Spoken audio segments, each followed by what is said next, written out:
Salut, j'espère que vous allez bien. Comme vous l'avez vu au titre, aujourd'hui, petite FAQ. Je me suis dit que ça serait une bonne idée d'en faire une après avoir eu 50 fois les mêmes questions en message privé sur Instagram. Donc voilà, j'avais mis une boîte à questions la semaine dernière. Je voulais filmer cette vidéo plus tôt, mais entre-temps, on s'est paxé. Voilà, et du coup, on est parti en week-end, tous les deux, au bord de l'eau. C'était parfait. Et vous étiez déjà au courant si vous me suivez sur Instagram. Bref, j'ai mon petit téléphone et je vais répondre à vos questions. Il y en a qui reviennent vraiment très souvent. Je vais essayer de répondre à une grande majorité. D'ailleurs, un gros merci pour votre engouement sur notre projet de rénovation, etc. Mine de rien, ça fait quand même bien plaisir. Ouais, je suis contente que ce projet vous plaise autant que nous. Peut-être pas autant, mais qui vous plaise. En premier, pour clarifier le truc, j'ai quelqu'un qui m'a demandé « Est-ce un achat ?» Alors c'était peut-être pas clair dans la vidéo précédente, mais oui, c'est un achat. On a acheté. On s'est endetté sur plusieurs décennies. Yes! C'est franchement l'un des seuls moments où t'es heureux de filer tout ton argent. Un peu comme pour la résidence permanente au Canada, la citoyenneté, etc. C'est « Allez-y, prenez tout mon argent, je vous le donne avec plaisir !» D'ailleurs, on me demandait, est-ce que tu vas faire des vlogs pour montrer les travaux, la déco? Je veux tout voir. Oui, c'est prévu. J'essaierai de filmer ça régulièrement. Et puis, quand elle sera toute rénovée comme on le veut, etc., là, je ferai une vidéo, le tour final. Peut-être même avant, après, j'en sais rien, mais ouais, je ferai une belle vidéo toute finie. Question suivante, quand est-ce que vous aurez les clés et quand pensez-vous emménager? Nous avons les clés le 25 juin. Nous emménageons le 25 juin. Ça va être un peu sportif. Disons que nous quittons Nantes le 24 juin avec le camion. Nous signons chez le notaire le 25 juin de 14 à 15h. Les déménageurs arrivent à 15h à la maison. J'aimerais beaucoup qu'un jour on ait plus de latence dans les choses qu'on fait, etc. Mais là, disons que tout est timé à la minute près. Je peux vous dire que la notaire, elle aura jamais signé un truc aussi vite de sa vie. On va faire ça à la vitesse de l'éclair. Elle nous a dit: avec un peu de chance, on peut y arriver en 45 minutes. On aurait aimé pouvoir signer plus tôt le matin, etc. Mais disons que les propriétaires actuels déménagent aussi le 25 et vont y être environ jusqu'à 14h au moment où on va aller signer. Donc, c'est vraiment timé. Question suivante, comment chiffrer tous les travaux, ce que vous allez faire et faire? Dans l'idée, on veut essayer de tout faire tout seul. Ça va peut-être pas se faire comme on l'a en tête, mais on aimerait beaucoup se débrouiller tout seul, ne pas avoir besoin de faire appel à des entreprises. Nos deux familles bricolent pas mal. Moi, je vois, j'ai mes parents qui ont construit une maison, le père de Ben retape aussi la sienne, un des frères de Ben refait entièrement sa maison avec sa copine. Donc voilà, on se dit qu'avec tout notre entourage, et puis maintenant avec Internet, etc., on peut s'en sortir. Et puis c'est pas des énormes travaux, hein. Mais peut-être le plus dur, ce sera la salle de bain, mais sinon, après, c'est juste potentiellement mettre du parquet, poncer, faire de la peinture, détapisser, donc voilà. Pas une énorme difficulté en soi, théoriquement. On va rester sur le théorique pour le moment, mais théoriquement. Ensuite, question suivante, pas trop triste de quitter Nantes? Si, un petit peu quand même. Enfin, c'est pas quitter Nantes en soi, c'est quitter les amis qu'on a ici. Si vous me suivez depuis longtemps, j'avais fait une vidéo quand on annonçait notre retour en France. Et on avait décidé d'aller vivre dans une ville qu'on connaissait pas vraiment tous les deux, où on n'avait jamais vécu, histoire qu'il n'y en ait pas un qui soit proche de sa famille et l'autre non, etc. Voilà, c'était un endroit neutre, on va dire. Ça a été bien, mais en toute objectivité, si on devait le refaire, je suis pas sûre qu'on referait pareil. Pour la simple et bonne raison qu'on avait un peu l'impression d'être comme au Québec par rapport à nos familles. C'est-à-dire que toutes nos vacances, c'était pour aller voir nos familles. Et si vous ne le savez pas, Benjamin vient de Lille, je viens de Grenoble, et disons que Nantes, c'est pas spécialement la porte à côté, etc. Donc, genre pour Noël, on a fait à peu près 2000 km et on a passé notre temps sur les routes. Tout sauf plaisant. J'ai beaucoup aimé Nantes, je trouve ça très joli comme ville, etc. Il y a l'océan qui est pas loin, j'ai rencontré des gens géniaux. Donc pour répondre à la question, oui, un petit peu triste de quitter Nantes, c'est surtout pour mes amis, mais contente aussi d'aller vivre à Lille. Je suis très contente de retrouver de la brique. D'ailleurs, en parlant de quitter Nantes et nos amis, une de mes amies me dit « Comment vous sentez-vous du fait d'abandonner vos formidables amis nantais ?» Qu'on se le dise, c'est le truc qui me fait le plus de peine. Je repousse dans ma tête le moment où il va falloir dire au revoir, etc. Parce que je suis pas très douée, voilà. J'ai déjà envie de pleurer. Oh, quitter les gens, j'aime pas ça. Je sais que je vais être triste. Donc on se sent mal, mais faut venir vivre à Lille. Je vous dis ça comme ça. Question suivante, serez-vous sur l'île même ou la métropole lilloise? Et c'est la métropole lilloise, c'est collé. Pour le moment, je sais pas si j'ai vraiment envie de dire où c'est exactement, parce que j'ai envie de garder un petit côté privé. J'en ai jamais parlé, mais à Montréal, il y en avait qui essayaient de trouver où on vivait exactement. J'ai même une fois quelqu'un, ça partait peut-être pas d'un mauvais sentiment, etc. Mais quelqu'un un jour m'a envoyé un lien où il avait réussi à pointer des endroits avec tous les liens de mes vidéos, etc., des photos Instagram, et il avait réussi à trouver l'adresse exacte de notre appartement au numéro d'appartement près. Alors que je pense que j'avais essayé quand même de toujours le cacher, j'ai jamais pris des vraies photos de notre façade, voilà, j'ai jamais dit où on vivait exactement. C'est pas un sentiment ultra plaisant, même si ça part pas d'un mauvais sentiment. Donc là, voilà. Pour le moment, on vit autour de l'île. Autre question, Gus aura-t-il sa chambre? Alors il n'aura pas sa chambre, il aura sa maison. Parce qu'on le sait bien, nous vivons chez lui. Rappelons qu'il a quand même à peu près 5 ou 6, voire plus de petites cabanes pour aller faire ses siestes, etc. Donc clairement, on vit chez lui. Et alors pour ceux qui me suivent depuis très longtemps et qui se souviendront peut-être, à Montréal, j'avais une espèce de petit hamac qui se ventousait à la fenêtre. Ici, on n'a jamais pu lui remettre parce que les fenêtres n'étaient pas assez larges. Donc là, j'attends qu'une chose, c'est de pouvoir le remettre dans la nouvelle maison. En espérant que les fenêtres soient assez grandes. Si on continue dans la lignée de Gus, Gus aura-t-il accès au jardin ou comptez-vous le laisser que à l'intérieur? On sait pas trop, peut-être qu'on va le laisser aller dehors avec une petite laisse, etc. Mais disons, on est un peu craintif. Ben encore plus que moi.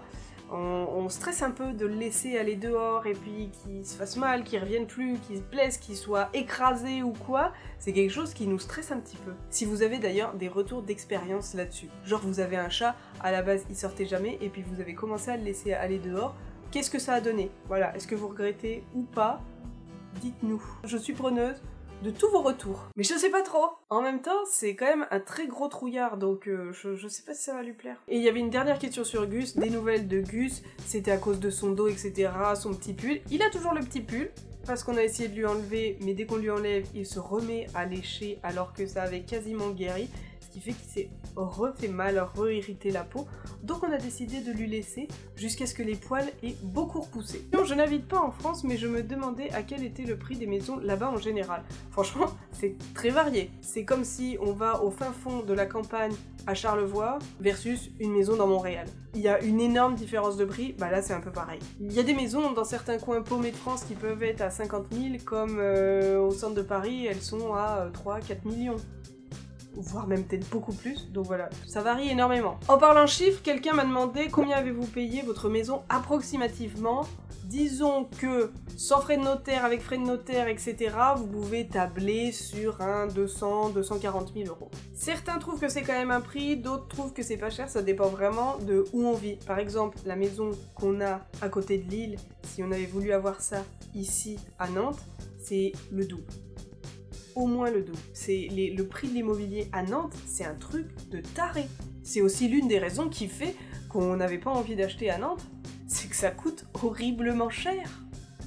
Merci tous les Parisiens qui viennent s'installer à Nantes. Cela dit, ils sont pas très loin de Lille non plus, donc ils pourraient se mettre à acheter autour de Lille. Il y en a même beaucoup qui commencent à faire ça, qui achètent autour de Lille et qui vont travailler à Paris en train. Donc l'immobilier aussi autour de la région lilloise est en train de grimper sévère. C'était la minute Camille, agent immobilier. Question suivante, est-ce que la maison est habitable là? Vous allez faire des travaux en vivant dedans? Oui, elle est habitable là, même si elle n'est pas trop à notre goût, etc. Et oui, on va vivre dedans du coup. On va essayer de faire pièce par pièce et puis voilà, on va se déplacer à chaque fois. Après, je sais pas du tout à quelle vitesse ça va avoir lieu, vu qu'on bossera en même temps. On va prendre ça un peu mollo. On va déjà poser nos meubles, on va voir, on va vivre dedans un petit peu, et puis après on va se mettre à faire tous nos travaux. Autre question, contente pour vous, vous pensez avoir fini le plus gros des travaux quand? Pour le coup, aucune idée. Franchement, idéalement, on aurait voulu faire ça genre tout cet été, aller à fond, etc. S'y consacrer, faire que ça, mais dans la réalité des choses, au final, ça pourrait peut-être même durer 1 an. On n'a pas envie d'y passer non plus tous nos week-ends, de faire que ça, que ça, que ça, que ça. Quand on arrive, en plus, je serai en train d'écrire un nouveau tome de Elsie Louise, donc en jonglant avec le travail, l'écriture, etc., j'aurais pas spécialement de temps pour faire des travaux sur la maison au moins le premier mois. Après, on a peut-être des vacances, etc. Donc peut-être qu'on pourra travailler là-dessus. Disons que dans les faits, avant Noël, ce serait cool, mais je trouve que ça va mettre 1 an. Ou peut-être même 2. Ça va dépendre aussi du budget. Hein. Question suivante, qu'est-ce que c'est comme revêtement au plafond? Est-ce que votre DPE indique de l'amiante? Non, il n'y a pas d'amiante, on avait bien regardé, etc. Il n'y a rien du tout à ce niveau-là. Et alors, le plafond, ça dépend des pièces. Soit c'est de la peinture simple, avec du placo. Sinon, chose que j'aimerais enlever, etc. Mais ça va peut-être être une galère sans nom, c'est des grands carreaux et des grandes plaques de polystyrène. C'est pas ultra moche. Là, en l'état, pour le moment, genre, on y fait abstraction, on regarde pas trop le plafond. Mais dans les faits, j'aime pas ça. Donc, dans l'idéal, ça va dégager. Je suis pas très polystyrène, moi. D'ailleurs, 2 questions qui avaient un peu le même lien. Pas déçu par la maison, en vrai, par rapport aux photos. Félicitations les amoureux. Et il y avait aussi heureux de votre achat. On vous souhaite le meilleur. Merci pour vos gentils petits mots. J'en ai reçu plein d'autres juste pour dire félicitations, juste pour dire on a hâte de voir la suite. Donc voilà, déjà sur ça, un gros merci. Et pour ce qui est de la maison, ces 2 questions, c'était en rapport au fait que quand j'avais filmé la première vidéo, on ne l'avait pas vue en vrai. Mais depuis, on est allé à Lille et on l'a vue en vrai. J'avais posté quelques photos en story sur Instagram et j'ai plein de gens qui m'ont demandé si on regrettait du coup notre achat, si on était déçus, etc. Non, pas déçus, ni rien. Voilà, c'est très curieux de visiter une maison quand il y a des gens dedans, sachant que voilà, elle est déjà plus ou moins à toi. C'est un concept un peu spécial, mais voilà, c'est ce jour-là où on a réalisé vraiment qu'elle était à nous, qu'il allait falloir faire plein de travaux pour la remettre à notre goût, mais bon, c'était pas quelque chose de négatif. D'ailleurs, chose qu'on a apprise en la visitant et qu'on ne savait pas, et qu'on n'a même pas vu parce que c'est toujours caché par un énorme meuble qui encombre la pièce, c'est dans notre chambre. Je l'ai montré dans l'autre vidéo, j'avais un peu l'idée de peut-être créer une tête de lit qui s'encastrerait sur le conduit de la cheminée. Mais c'est qu'en fait, c'est pas juste un conduit de la cheminée, c'est qu'il y a vraiment une cheminée dans notre chambre. Vu que c'était toujours encombré, on ne l'a pas vu, on ne sait pas à quoi elle ressemble, mais on a une cheminée dans notre chambre. Donc mon idée de changer de sens le lit et puis le mettre contre le conduit de la cheminée, c'est avorté. Il y a du bon, il y a du pas bon, je suis très contente finalement d'avoir une cheminée dans la chambre, je trouve que ça donne un petit côté sympa. Mais en même temps, je pourrais pas du tout placer le lit comme je l'avais en tête. Bref, on attend de voir déjà quand on aura posé nos meubles dedans et puis voir ce qu'on peut faire. Franchement, on est tellement dans le flou à ce niveau-là que voilà. On verra quand on y sera. Question suivante, combien de superficie fait la maison? Quel est le budget des travaux? Budget travaux, clairement, on n'en a aucune idée. On n'a rien chiffré, vu qu'on veut faire, voilà, step by step. Quand on aura l'argent, quand on aura envie. Vraiment, on est très désorganisé à ce niveau-là, on n'a pas vraiment budgété. Je pense qu'on attend d'être dans la maison, on a nos idées en tête, on sait ce qu'on veut faire, mais on sait pas exactement avec, par exemple, quelle référence de parquet on veut, combien du prix au mètre carré, etc. Ça, on n'a absolument pas budgété pour le moment. Donc niveau coût des travaux, on n'en a absolument aucune idée. On se dit peut-être ça va être entre 10 et 15 000, mais on n'en sait rien du tout. Je trouve ça va être moins, je trouve ça va être plus. Sinon, la maison fait 90 mètres carrés pour 200 mètres carrés de jardin. Le jardin, en tout cas, est très joli, très feuillu, et la maison fait 90 mètres carrés. Allez-vous prendre une entreprise pour faire les travaux? Si oui, allez-vous comparer plusieurs devis? À quoi faut-il faire attention aux devis et quels sont les pièges à éviter? Comme je l'ai dit, pour le moment, pas vraiment d'entreprise en tête. Et oui, si on veut prendre une entreprise, sûrement qu'on fera plusieurs devis. Et les pièges à éviter, j'en sais rien du tout. Si vous savez les pièges à éviter, n'hésitez pas à me les mettre dans les commentaires. Hein. Je suis pas une experte de la réno, hein. Donc allez-y, donnez tous vos conseils, faites-vous plaisir. On se lance dans un projet à l'aveugle, c'est un peu ça. On m'a aussi demandé de bons souvenirs à Nantes. Oui, globalement, oui, de très bons. Je trouve cette ville très jolie, etc. Je pense juste qu'on n'a pas eu de chance de pouvoir la visiter comme on aurait eu envie, etc. Faire toutes les choses qu'on avait eu envie. À cause du Covid. Après, je pense que j'en ai moins montré que ce qu'on a fait. À Montréal, j'avais pour habitude de vlogger tout le temps, etc. Là, en rentrant, j'ai eu envie un peu qu'on se retrouve, j'ai eu envie qu'on reprenne nos marques, qu'on profite, etc. Donc j'ai moins sorti ma caméra. J'essaierai de plus le faire à Lille. En plus, Ben connaît très bien l'île, le nord, etc. Donc on a envie de visiter plein de choses et puis moi je connais absolument pas. Donc j'ai vraiment envie de découvrir tout ça et vous faire découvrir tout ça. On a plein d'idées de vidéos en plus, mais dans les faits, que des bons souvenirs à Nantes. Voilà. Aucune animosité envers Nantes, hein. C'est comme pour Montréal, c'est pas parce qu'on quitte une ville que voilà, c'est qu'on l'aime plus, etc. C'est juste qu'on a envie de découvrir autre chose. On a quitté Montréal avec la plus grosse raison, c'était la famille. On voulait se rapprocher de la famille. On s'est rapproché un petit peu de la famille. On se rend compte que Nantes, c'était pas forcément le bon plan pour voir plus nos familles. Donc, on se rapproche encore plus nos familles. Voilà. D'ailleurs, on m'a posé une question sur Montréal, le Québec. Vas-tu retourner au Québec? Oui. C'est certain, on y retournera, on a vraiment très envie d'y retourner, mais pour le moment, en vacances. On sait absolument pas si on retournera y vivre, on n'est pas du tout fermé à l'idée. Des fois, on se dit, peut-être, dans quelques années, on y retournera, on montera un truc là-bas, etc. On sait pas du tout. Mais à côté de ça, c'est certain, on va y retourner en vacances. Et j'ai un saut en parachute à faire au Québec, je ne l'oublie pas. Quelle idée de merde. Mais un pari est un pari. Je le ferai. Autre question en rapport avec le Québec. T'ennuies-tu du Québec? Oui, ça m'arrive. Je compare encore énormément de choses au Québec, j'y pense tous les jours. Je pense que c'est très rare de passer une semaine, voire même une journée, sans penser au Québec ou parler du Québec. On regrette pas du tout d'être rentré, rien du tout, hein, mais ça va faire 2 ans qu'on est rentré dans quelques jours. Donc, ouais, ça m'arrive de m'ennuyer du Québec. J'ai pas de regrets, et puis je sais que si on partait vivre là au Québec, je m'ennuierais énormément de la France. Je pense que ça me le fera toujours, peu importe où je vis. Si je vis en France, je vais m'ennuyer du Québec. Si je vis au Québec, je vais m'ennuyer de la France. Voilà, je pense que ce sera toujours ça. Donc, oui, je m'ennuie un peu du Québec. Pour des petites choses, ou des amis, ou des habitudes qu'on avait, ou les rues, etc. Mais en même temps, je suis très heureuse ici. Question suivante, pourquoi ne pas être venu directement à Lille en revenant du Canada? Et ben parce qu'on n'avait pas spécialement envie d'aller à Lille tout au départ. Voilà. Et aussi parce que des fois, il faut tester quelque chose pour savoir si on aime ou on n'aime pas. C'est comme il y a des gens qui disent « Oh, j'ai envie de vivre au Québec », mais ils savent pas s'ils vont se plaire là-bas, donc ils essayent. Et puis certains adorent, et d'autres détestent. Donc ils disent « Je reviens en France ». Bah nous, c'est pareil. On a testé, on a aimé Nantes, mais on a envie d'aller vivre à Lille. Donc on va vivre à Lille. Bête comme chou. Question suivante, n'as-tu pas peur que ce soit une mentalité complètement différente à Lille? Pas du tout, pour la simple et bonne raison que on est allé plusieurs fois à Lille. Ben m'a présenté plein de ses amis qui sont lillois, nordistes, etc. Et puis on a eu l'occasion de se balader. On a plein d'amis aussi qu'on avait rencontrés au Québec, qui sont lillois, qui sont nordistes, etc. Et on a beau dire beaucoup de choses sur le Nord, sur les gens du Nord et sur le temps qu'il fait dans le Nord, ça reste un endroit où les gens sont extrêmement accueillants et extrêmement gentils. Je sais qu'il y en a aussi énormément qui comparent les Québécois aux nordistes en termes de gentillesse, d'accueil, etc. Donc oui, la mentalité va être différente de Nantes, mais j'ai vraiment aucune crainte sur la mentalité.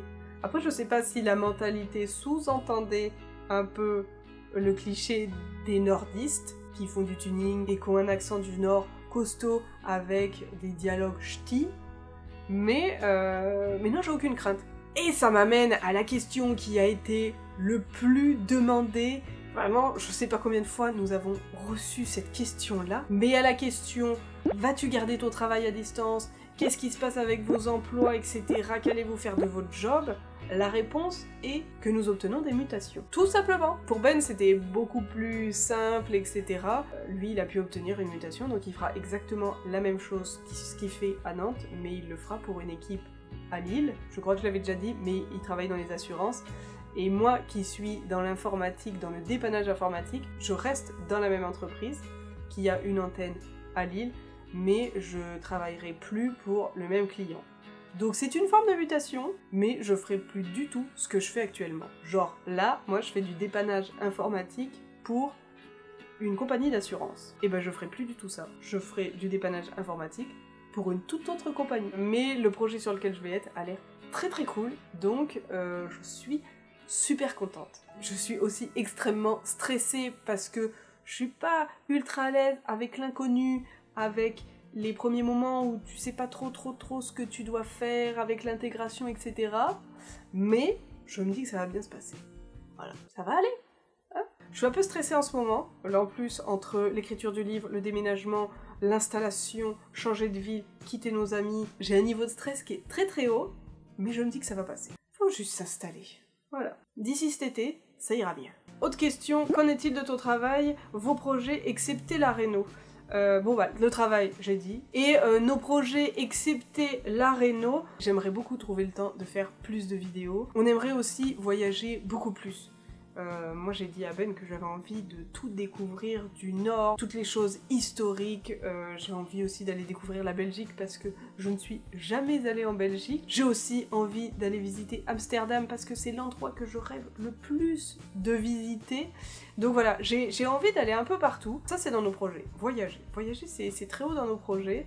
Et puis prendre du temps un peu plus pour nous, se poser, profiter de la famille, inviter des amis, du monde. En gros, juste profiter de la vie. Et oui, j'aimerais faire plus de vidéos, plus de contenu, et peut-être écrire aussi autre chose. C'est vraiment un truc, vous mettez pas en tête que je vais sortir un autre bouquin autre que les tomes de Else et Louise, mais je me dis que j'aimerais à un moment trouver le temps de faire une autre histoire, comme j'en avais déjà un peu parlé dans une autre vidéo, sur une trentenaire. Et dernière question qu'on m'a posée, qui est revenue plusieurs fois sous la vidéo sur YouTube, c'était au sujet de nos rénovations et au sujet de cette espèce de buanderie qu'il y a au premier étage. On m'a demandé s'il y avait des arrivées d'eau, pourquoi on n'en ferait pas un toilette ou alors une salle de laverie, etc.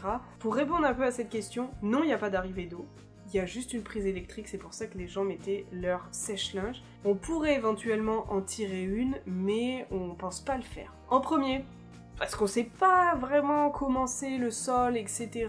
Vu que c'est une ancienne maison, des fois c'est pas le truc le plus solide et ça demanderait d'un coup beaucoup plus de travaux. Et aussi parce que la maison, pour le moment, elle a pas énormément de rangement. Cette petite buanderie est la seule pièce de rangement qu'il y a pour le moment. On a la cave, etc. mais c'est pas là où j'irai ranger mes vestes, manteaux, etc. Donc, pour le moment, cette pièce, ça va rester une espèce de buanderie, ou du moins, on va y mettre une grande penderie, des rangements, etc. Et puis, on stockera plein de choses. Mais dans l'idée, on va laisser la machine à laver où elle est dans la salle de bain, même si c'est pas le truc le plus beau, on s'en fout un peu. On a vu plein de photos qui rendent plutôt bien au final.